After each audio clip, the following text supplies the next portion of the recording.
আগামীকাল ২৬ তারিখ রবিবার মাঠে নামতে যাচ্ছে ব্রাজিল এবং আর্জেন্টিনা।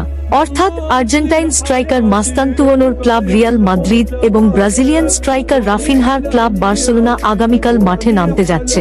এই ভিডিওর মধ্যে জানতে পারবেন রিয়াল মাদ্রিদ এবং বার্সেলোনার ম্যাচের সময়সূচি এবং এই ম্যাচটি কিভাবে লাইভ দেখবেন, সবকিছু বিস্তারিত থাকছে আমার এই ভিডিওতে।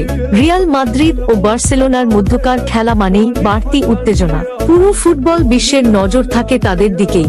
মাঠে যেমন দুই দলে কারা থাকছেন, কি পরিকল্পনায় খেলবে দুই দল, এ নিয়ে আলোচনার শেষ নেই।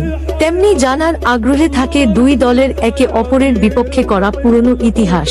ম্যাচ শুরুর আগে তাই দেখে নিয়ে যাক এ দুই দলের কিছু পরিসংখ্যান। প্রতিযোগিতামূলক ম্যাচে এখন পর্যন্ত মোট 238 বার মুখোমুখি হয়েছে রিয়াল মাদ্রিদ ও বার্সেলোনা। জয়ের পাল্লায় এগিয়ে আছে রিয়াল, 95 বার জিতেছে দলটি। বার্সেলোনা জয় পেয়েছে 93টি ম্যাচে, বাকি 50টি ম্যাচ ড্র। তবে সব ধরনের প্রতিযোগিতায় এগিয়ে আছে বার্সেলোনাই। প্রদর্শনী ম্যাচ সহ মোট 272 বার মুখোমুখি হয়েছে দুই দল, তাতে 113টি জয় কাতালানদের। রিয়াল জিতেছে 99টি ম্যাচে, বাকি 60টি লড়াই হয়েছে ড্র।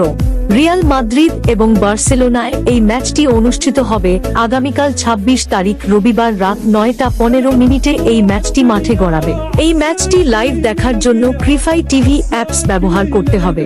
এবার আপনাদের কমেন্ট গুলা দেখে আসি কে কে কমেন্ট করেছিলেন। সজীব ভাইকে ধন্যবাদ আমার ভিডিওতে কমেন্ট করার জন্য। তিশা আপু জানতে চেয়েছেন নেইমার কবে মাঠে নামবে। আপু, নেইমার মাঠে নামার আগে বিস্তারিত নিয়ে ভিডিও দিয়ে দিব। নূর আমিন ভাই জানতে চেয়েছেন এবার এলিসন বেকার কি চান্স পাবে। জি ভাই, গোলকিপার পজিশনে থাকবে এলিসন বেকার। রাব্বি ভাই জানতে চেয়েছেন নেইমারের কি অবস্থা।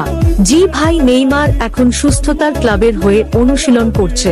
সবাইকে ধন্যবাদ আমার ভিডিওতে কমেন্ট করার জন্য।